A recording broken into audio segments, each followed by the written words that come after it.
guidance you get from your transportation people is right. They're the ones that really check the forecast. And then you make the best decision you can. You know, the big thing is you try and keep kids safe. Superintendents will tell you that the decision they make that's the hardest on them is the one whether or not you cancel school because of weather.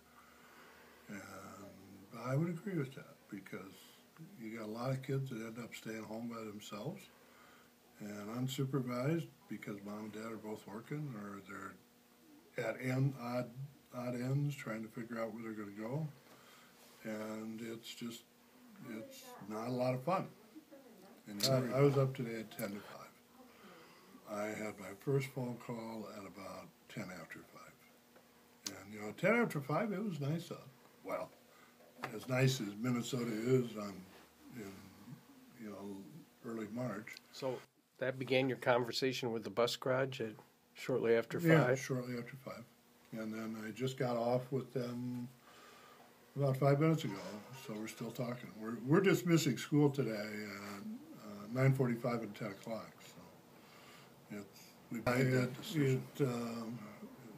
made the effort to go ahead and bring them in, and yes, it will count.